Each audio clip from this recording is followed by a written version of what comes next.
Welcome to Built to Finish. I'm your host, Steven Pivnik. Join me each week as we explore the journeys of audacious goal setters. This includes experienced founders, CEOs, and entrepreneurs sharing pivotal moments that propel their success. We'll also be talking with endurance athletes who push the limits of physical and mental ability. This show is brought to you by Acresis, offering tailored, high-impact advisory services to help founders get to their finish line with a strategic acquisition or majority investor recapitalization. Let's get started. Welcome back to another episode of the Built to Finish podcast. Today's guest is a globally recognized leadership coach, advisor, and speaker who helps leaders bridge the gap between insight and impact, unlocking bolder thinking and braver actions in times of complexity and change. A native of Australia, her career has spanned continents, sectors, and systems, from Fortune 500 companies and military special operations to Capitol Hill and emerging democracies around the world. Her mission is clear: to embolden braver leadership for a better future for us all. She's the host of the Live Brave podcast and author of The Courage Gap. Margie Warrell, welcome to the show. Great to be with you, Steven. No, it's a pleasure. I've been looking forward to this conversation for a very long time. You and I share a very, very similar thoughts and beliefs, but yours are better because you have an Australian accent. Okay, well, listeners are going to judge that for themselves. So I guarantee you folks will agree. I even have my Apple Maps on my phone switched to an Australian accent because even directions being thrown at me sound better in Australian. So you grew up in rural Australia and now have advised leaders in Fortune 500 boardrooms and even NASA.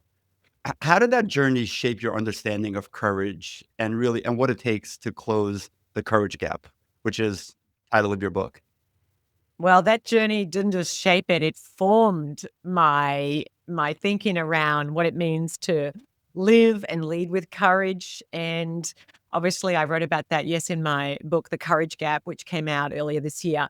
So growing up on a small dairy farm, I was a big sister of 7. There was very little money. In fact, most of the time there was hardly any, and we bartered a lot, believe it or not. For my dad, we bartered milk for fish from the local fishermen, and the local butcher would help to cut up the cow that we would have for our meat, and that's sort of how I grew up. And I think that upbringing makes you, one, pretty resilient. And like nothing was going to be given to you. You had to go out and make it happen. But I also had a lot of doubts about myself and stepping out into the world. I was the first to go to university when I left my parents' farm at 18. No one, even in my broad extended family, had ever gone to university. There was just a lot of doubts when you don't have role models of people who you can make it seem possible. You're like, well, is it possible? I mean, who am I to? I mean, back in the day, it was even go to university. Only really smart people go to university. Almost like imposter syndrome, right? Yeah. And I think that's honestly something I've dealt with many times over the years, Steven. And it's part of what informs my thinking around courage, which isn't the absence of doubt or misgivings or fear or risk of falling flat on your face and, feeling like an idiot and losing something that you value. It's really the decision to move forward despite those fears because we've decided something more important is at stake. Mm-hmm. And so that really informs my thinking a lot. And it's why I do what I do, because I've now spent the last 25, 30 years actually living around the world, working around the world, and the journey obviously to working with people running, multi-billion-dollar companies to people trying to get, people on to faraway planets to special operations people. The human nature, we are innately wired to protect ourselves and to preserve our sense of safety in the short term. It matters a lot more than long term. And our brains are constantly working against us, doing the very things, taking the very risks that we need to take. And though that's relevant to obviously entrepreneurs scaling their business as it is to people running for political office in, a country that's very unwelcoming of democratic values. Totally agreed. So one of the terms I love in your book is the insecure overachiever. How do you define an insecure overachiever, and why do you think this phenomenon is so prevalent today?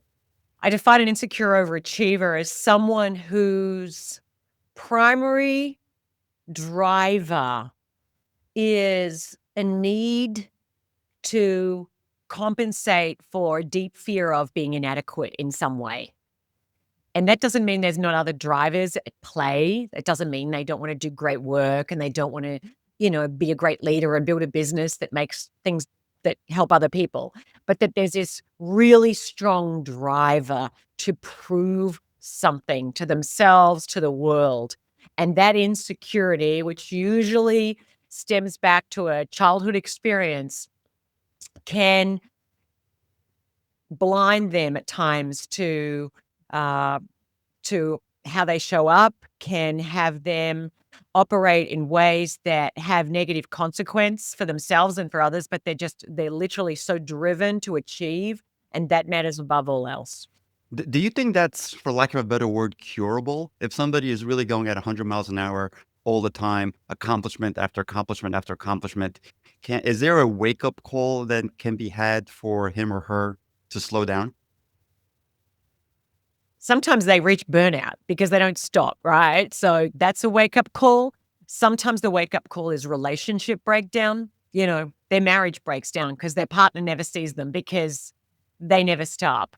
Re Breakdowns in other relationships, key people in their world leaving, saying, "I'm done. It's too much," because they never sleep, because they don't feel they can ever take the foot off the brake. Um, so yeah, absolutely. Sometimes there's a breakdown that happens there. But, you asked, is it curable? Well, I believe we human beings have an incredible capacity to evolve, to mature, and to heal, because often there's a healing that needs to occur in that. And I'm actually not a therapist. I have a psychology background. I'm not a therapist per se. But when I work with clients, and I work with a lot of insecure overachievers, and I know insecure overachievers because I'm a bit of an insecure overachiever at times too. And let me just say here, there is a little insecure overachiever in a lot of high achievers. So if your listeners are listening to this going, shoot, I think that's me, like, just welcome to a really elite club. There is a little insecurity in all of us. Um, the key is, are you running are you being run by your patterns, or are you running the show and aware of your patterns? And so one is just recognizing, what part of me, because we contain multitudes, what part of me here is just feeling this deep need to prove something, to achieve, because it helps me feel good about myself. And I'm terrified of who I would be if I didn't do it. And what part of me do I really wanna back? Where do I wanna be really driven far more by purpose and the contribution I wanna make and the impact I wanna have versus a fear. So, really, it's about what do we choose to be driven by. But I think it starts with self-awareness, getting to know ourselves, taking time to explore, and that's where coaching, that's where therapy, I mean, there's lots of things that help us, look at what are some of those unconscious patterns and conscious patterns that are often sitting in the driver's seat. And so to me, this isn't something to cure as much as something to manage. And when it comes to some wounds, like we're trying to prove something to the dad that never accepted us, to kind of heal some of that within ourselves. We mightn't be able to do it with the people that were part of what created them, but we can do it within ourselves. That's so interesting because I was actually thinking about that earlier this morning. First of all, when I read the word insecure overachiever, I kind of like looked at, I'm like, wow, am I an insecure overachiever? And I'm like, I think I am. I mean, I've done a lot of crazy, great things. I've also made a ton of mistakes in my life. But on the overachievement part, I'm like, I think I'm one of them. Yeah, the people that are listening to this podcast, the very fact that they are listening tells me that there's someone who wants to better themselves. They wanna take in information and insights, and how can I do better? And so that's awesome. So let's not throw out the baby with the bathwater. You know, we human beings thrive the most when we're stretching ourselves and pursuing hard things and doing hard things, not when we're sitting at home on the couch watching reruns of Friends. So don't take this as all negative. It's actually sometimes those insecurities can be what drives us. And honestly, there's some people who've done amazing things in the world that are partly driven by that. I would say Elon Musk has got some solid insecure overachiever in him. But hey, I mean, and whether you love him or hate him, there's a lot to learn from him. And you can't, deny the fact that he has moved a lot of things forward and done a lot of things. So let's just be clear. This isn't all bad, but it's about whether or not your fear at a deep, deep level of not being enough on some metric is sitting in the driver's seat and never letting you rest. Yep. Yep. The self-awareness of that is really important. So, perfect segue. You just mentioned fear. You also write that the fearful mind creates the gap, but the brave heart closes it.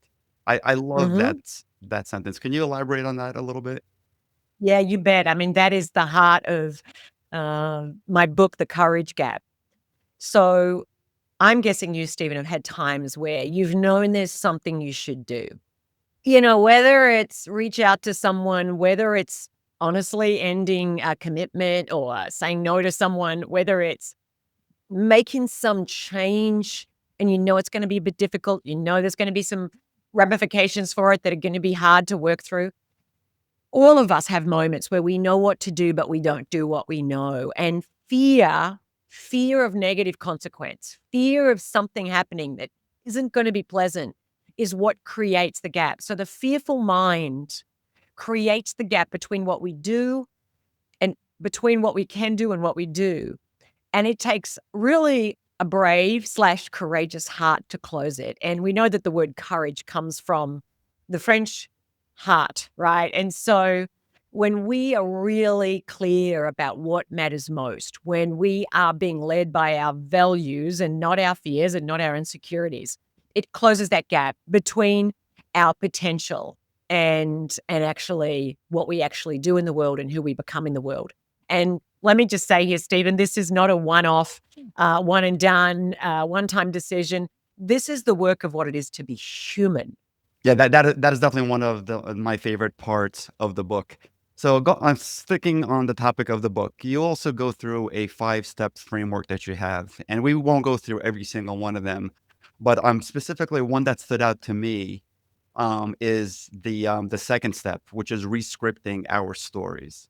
So, do you have an example of how someone rescripted a story that was keeping them stuck that may resonate with the listeners?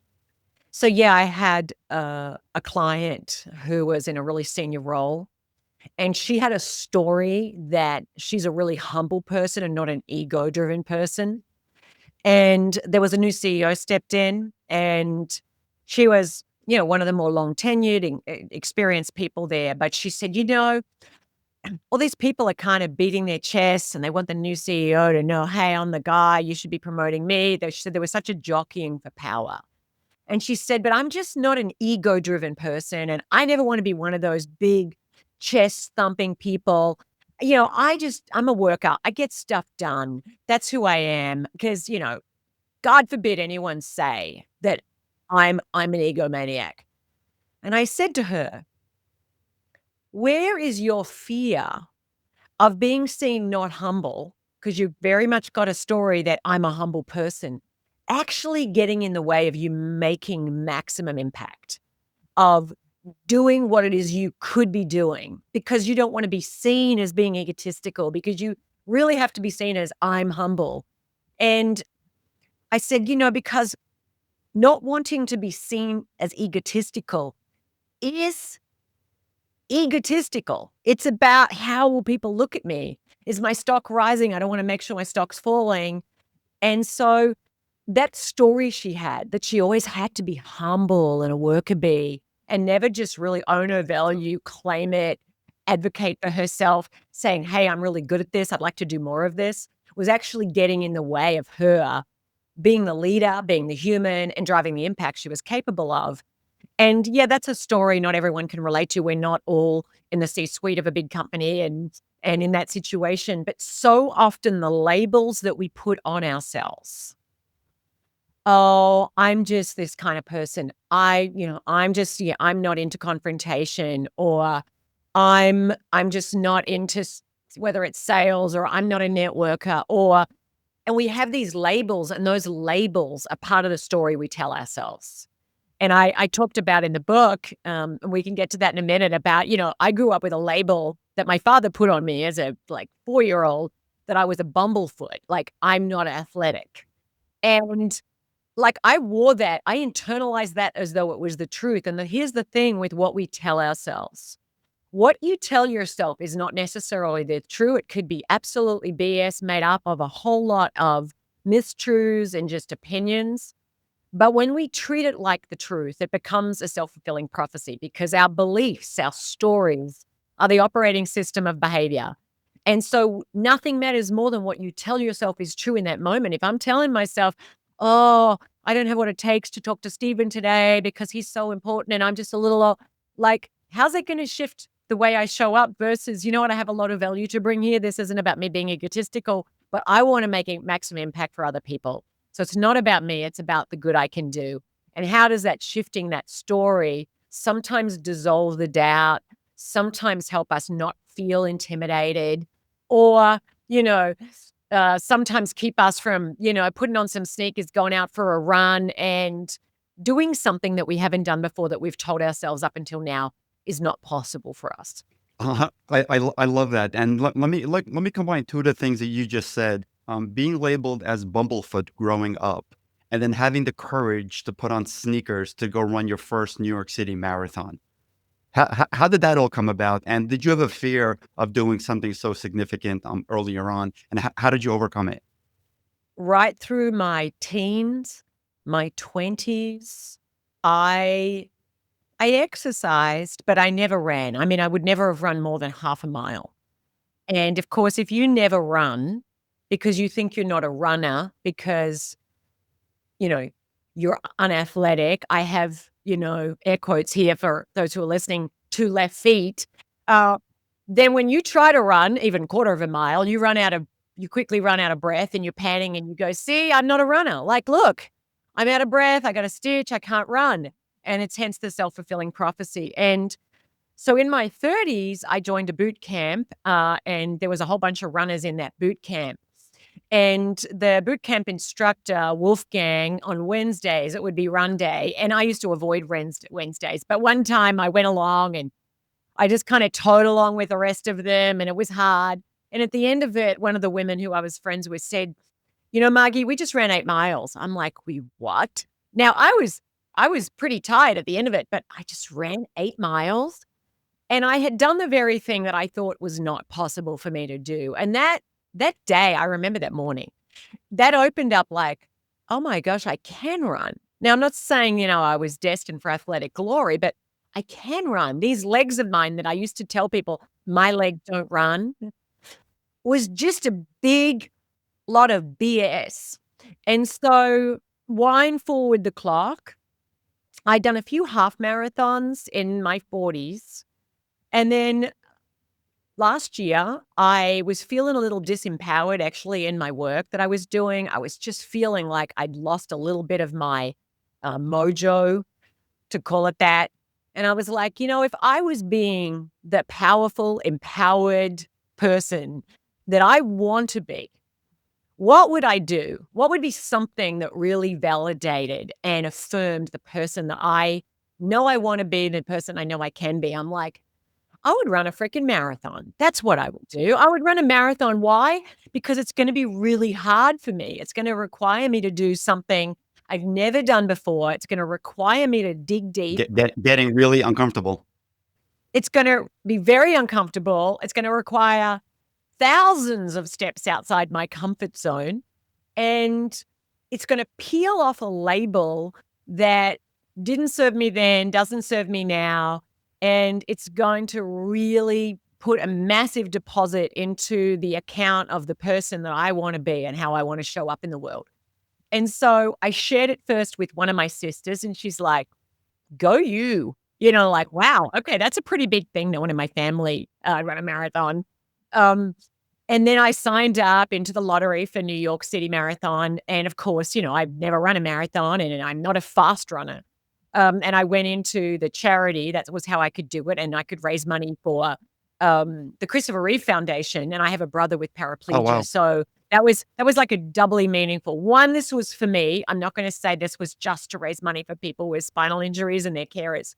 But two, I was going to do that too. So it added extra meaning. So it didn't feel quite so just about me. How can others benefit from me doing this No, too? good, And good so, on you. That's a great cause. They have a lot of great causes, but that's one of them. yeah, I mean, it was very personally meaningful, having really walked a difficult path with my brother over the last 15 years, who, had a terrible accident that, really injured his spinal cord.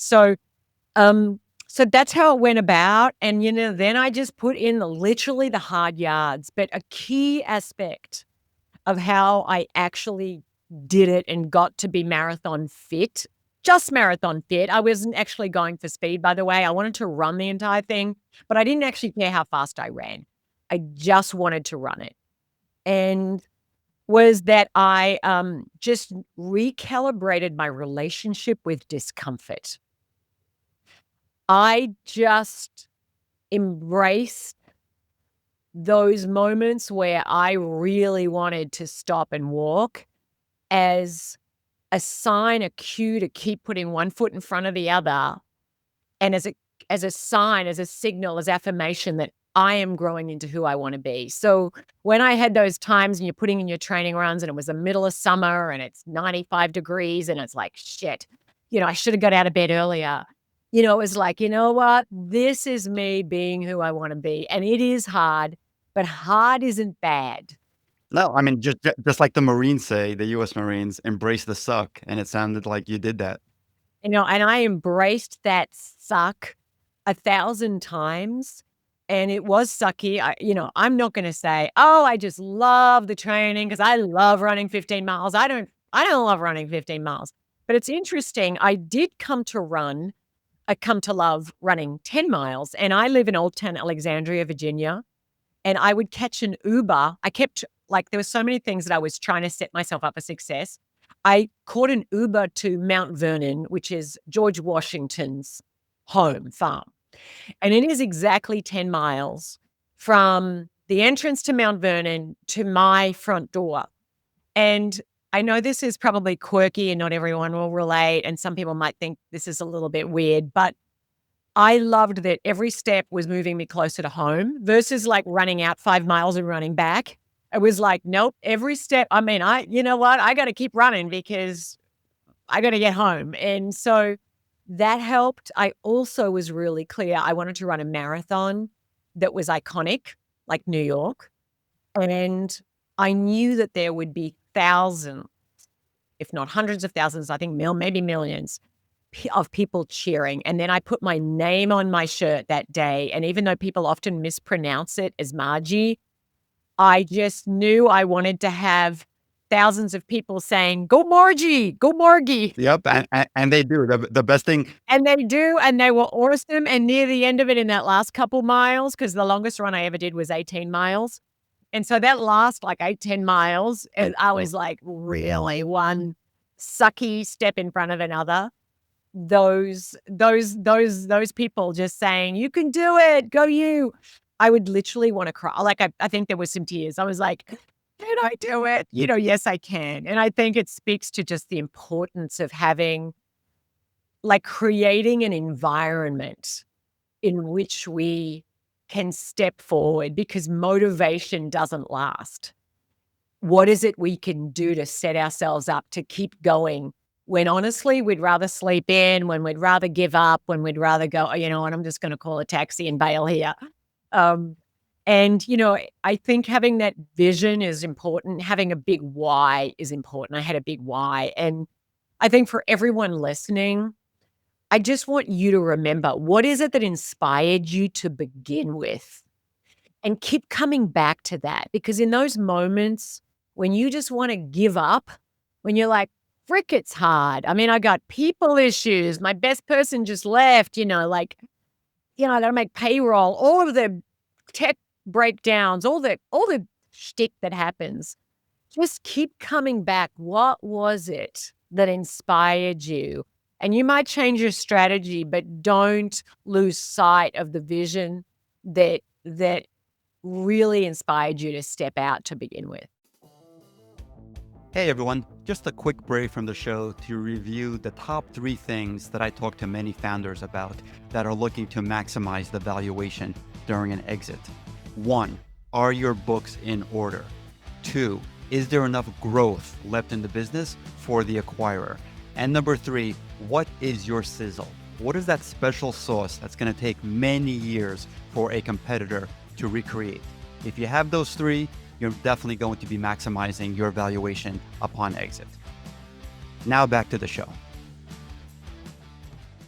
That is great actionable advice because, like you said, you called it shtick that happens all day, every day.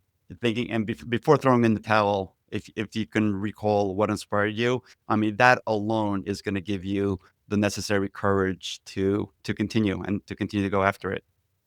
Yeah, you bet. You bet. And I think just recognizing we are braver together than we are alone, having people around you who sometimes will hold your feet to the fire, having people around you when you have a really crappy day and you're like, oh, why am I doing this? Who remind you of why you started, but also remind you of who you are and who you want to be and go, you got this. I believe in you. I know you can do this. I don't know what exactly how you're going to do it, but I know you can figure it out. And so often this comes back to the rescripting the story. And I wrote about this in the Courage Gap. If your story doesn't pass the 3P litmus test, is it making you feel more powerful?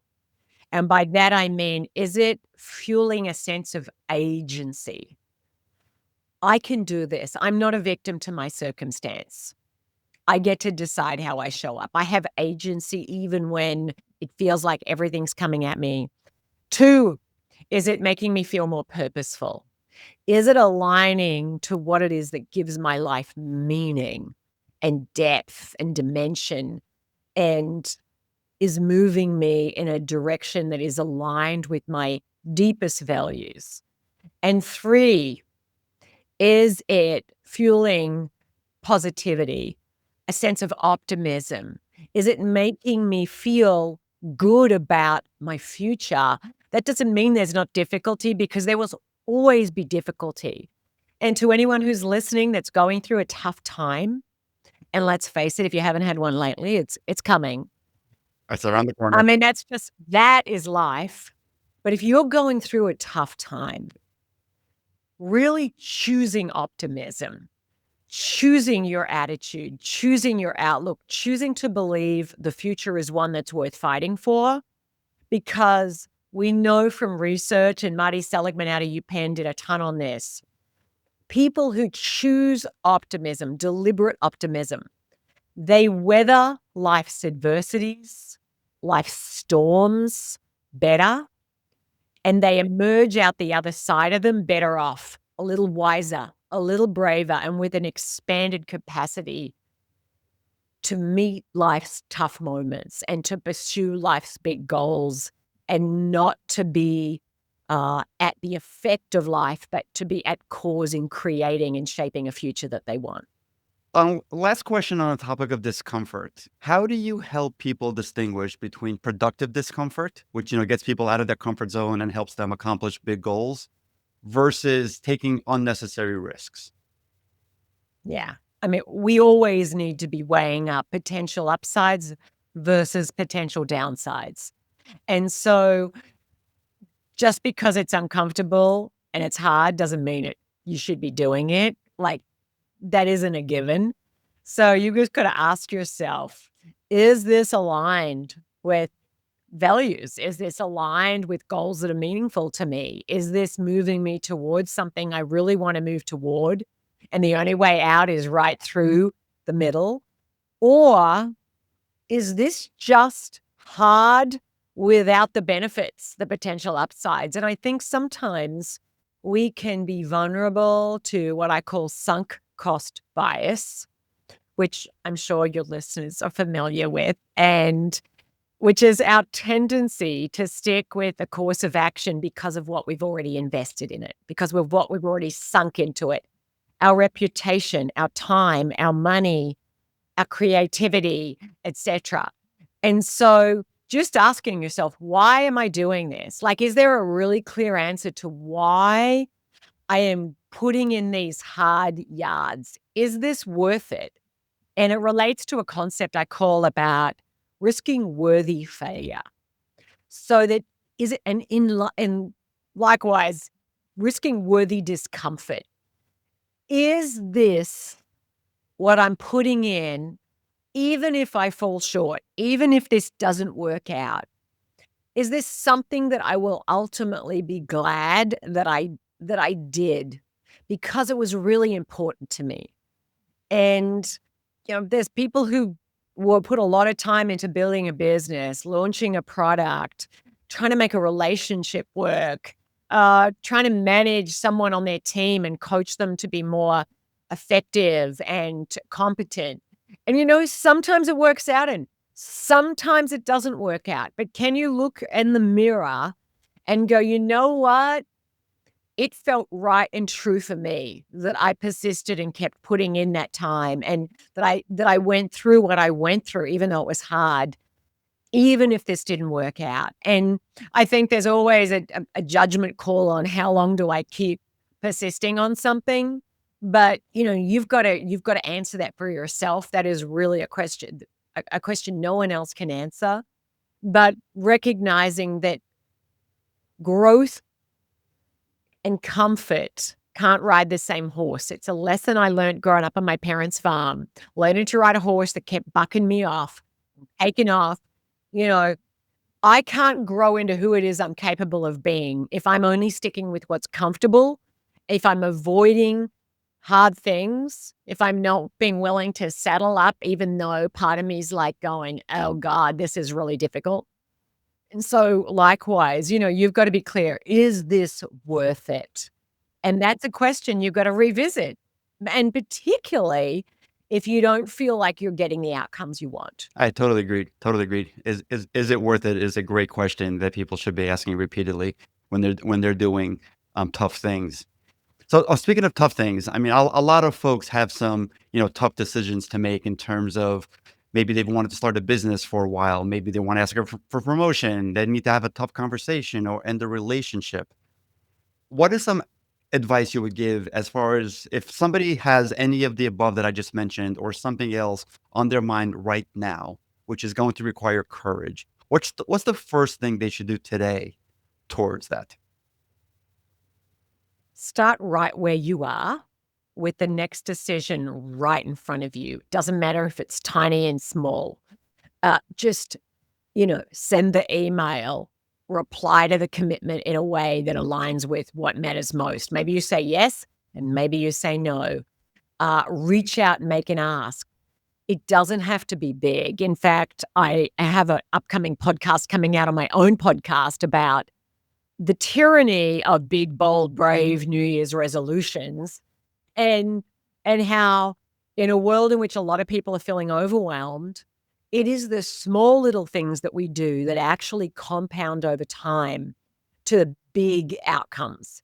And so don't think, oh, I have to go and, try and climb Mount Everest or, scale this 20x this next year. No, what about if I just start where I am with a small thing? And, as I talk a lot about building our courage, which is building our capacity to move forward, even though there's a lot of uncertainty, even though there's a chance we might fall short. Yes, there are risks, absolutely, always. It is a learnable skill. It's like a muscle. And I would say the same to someone who's really out of shape and wants to get a little fitter, wants to feel better about themselves physically, wants to have a heightened sense of well-being and more energy. I would say, don't come up with some plan to run a damn marathon. Decide, I'm going to just go for a walk around the block, or I'm going to just try and get to the gym twice a week, or I'm going to just try and lift 5 pounds 10 times. start small. Set yourself up for success, not failure. Because a mistake I see people making is we buy into this, burn the boats, go big or go home, as though, yeah, that's the antidote to inertia and stagnation. And I say, maybe sometimes for some people in some circumstances. But I disagree with this concept of we should burn the boats and like just cut the bow lines and like go for it. Yeah, that could be true, but actually that could send you into terror. That could have you be overwhelmed, and it could have you falling short, and actually breaking integrity with yourself, which you need to build, not break immediately. So do something that's going to cast a vote for the person you're going to become, even if it's small. And I would just say here, nothing is too small with where you are right now. Maybe you just share with someone, hey, I'm feeling stuck. I'd love some support. Maybe you just reach out to someone and say, hey, can we catch up for coffee?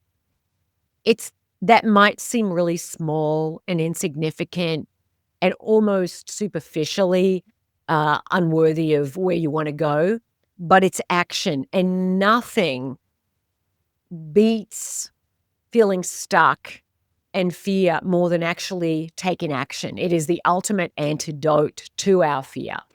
I love how you described all this because I literally just did a TED talk 3 weeks ago. It should be live in about a month, called Boring is Audacity in Disguise. It's the small, boring steps that are, invisible but repetitive and tiny that, when done properly, make the results audacious. So, small, boring steps lead to great outcomes a lot of times. I love that. I love that because it compounds. And small steps, all of us can do something small every day. And I think, to your point, I think about this through identity theory. So, how our identity, how we see ourselves, just informs so many decisions. And small steps, what you just said, everyone is casting a vote for the identity of who we want to be. And over time, they compound like interest. They're affirming of us. And yeah, and so whether you are already massively successful or whether you are someone who is actually really struggling to believe in yourself, there is nothing more powerful than those small steps. So I love your TED Talk. I look forward to seeing it. Yeah, I can't wait to see the recording either. It should drop soon. I can't wait. So you mentioned your podcast, the Live Brave podcast. What's the bravest thing you've done recently? Recently, okay. Well, I moved back. I'm an immigrant to the United States, and I moved here on a work visa. And because to move to the United States, as most of your listeners will know, is actually not an easy path. It's a difficult path, even for people who are educated and they're not going to be a drain on welfare and all that stuff like myself. It's still not an easy path. It's an expensive path, actually. So I took a job, and the job was senior partner at Korn Ferry in their board CEO succession practice. And it was the middle of COVID. I was just so happy to be part of something because I was shrinking on the vine of working remotely. And it provided a certain level of professional status. It opened a whole lot of doors. It gave me some kudos, and people would say some real, you know, some real cash in the bank in terms of reputation, etc.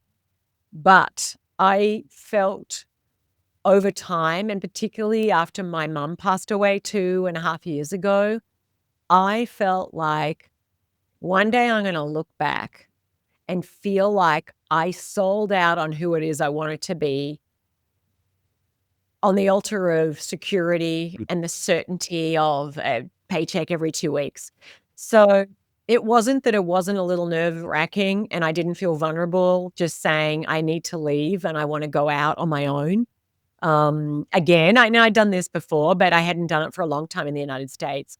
And that was brave. And I have to tell you, it wasn't in the absence of feeling a little apprehensive. Sure. And I have continued to feel that way But I just know one day when I look back and it's the the deathbed test, I'm gonna go, you did the right thing. And so that was brave. First of all, welcome. Second of all, congratulations on taking the leap.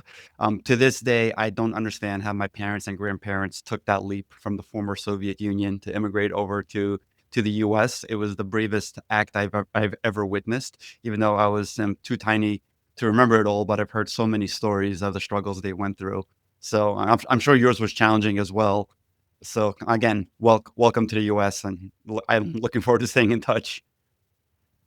You bet, and you bet. And you know what? To your grandparents, my guess is they knew that while there was nothing guaranteed moving to a new country where they gave up everything, like they gave up their cultural, their community, they gave everything up, but the promise, the potential Hmm.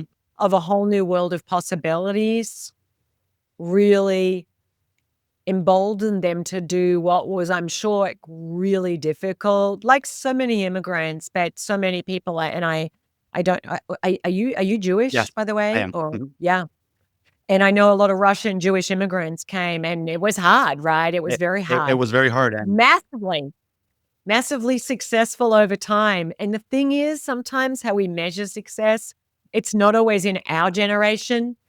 Like, but what does this open up for my children and my grandchildren? And you are living a life now that you would never have been able to live. And, the ripple effect of that over generations. mhm. So it's a really profound act of service and love.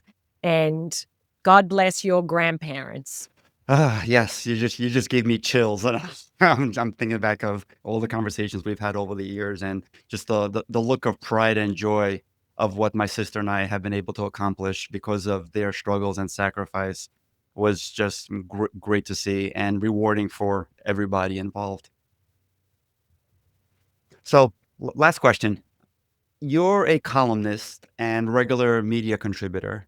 What patterns are you seeing right now in terms of where people are most stuck? Where do you see the biggest courage gaps today? I see a lot of people overwhelmed by the level of uncertainty, the level of complexity. It is hard to know exactly what the right step is because we can't predict the future. I mean, between Gen AI, between political and sometimes policy whiplash, between just the economics, the inflation, like just so much is uncertain. So I see a lot of people waiting, hoping that the fog will clear and it will become more apparent what the next thing is that they should be doing. And I think it can lead to a level of stagnation and incrementalism. And the fact is, in the fog of war, it is better to run left or to run right than it is to stand still. And so I say to people, do not wait until you're really sure that the step you're going to take is going to provide the perfect outcome you'd love. Just move forward, but be continually and very deliberately mining the learning, the lessons that come, the feedback, like, what's this teaching me? Do more of this, do less of this, change that, stop that. Um, and I think that's the most powerful thing we can do is not to let the uncertainty stop us from just making decisions, moving forward based on the information we have. And, Jeff Bezos uses that, the 70% rule. Like make a decision with the information you have, not the information you want, and move forward. And I think that I would just say to everybody, because then you're getting feedback, then you're getting momentum, then you're discovering things you would never discover by just sticking with the status quo. Agreed. You, you just totally summed up the closing of my keynote, but again, with the Australian accent, it sounds much better. Margie, I can't thank you enough for being on this episode. You've shared so much great insights and actionable insights with the listeners. I really, really appreciate it. Where can folks contact you and find out more information about you and purchase your books? Oh, you bet. Well, my books are all available on Amazon and wherever good books are sold.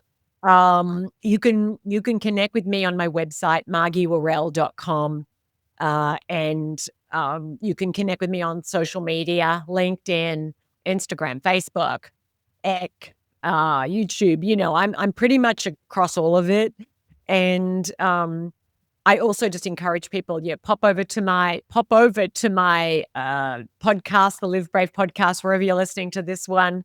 And I just recently committed to leading a retreat in Santa Fe, New Mexico in Oh, February, nice. and launched a brand new LinkedIn learning course for those who might be on LinkedIn. If you really want to take this double click, triple click down, I encourage you to check that out too. Fantastic. I hope people do just that. Again, thank you so much for being on the show today. And thank you, everyone, for listening to another episode of the Built to Finish podcast. I hope you've enjoyed it. If you did, please do like and subscribe. It does help the show tremendously. And we'll see you next time. That's a wrap for this episode of Built to Finish. Thank you for tuning in. For show notes and more details, head over to podcast.stevenpivnik.com. Special thank you to our sponsor, Acresis, offering tailored, high-impact advisory services that help founders get to their finish line with a strategic acquisition or majority investor recapitalization. Catch you next week.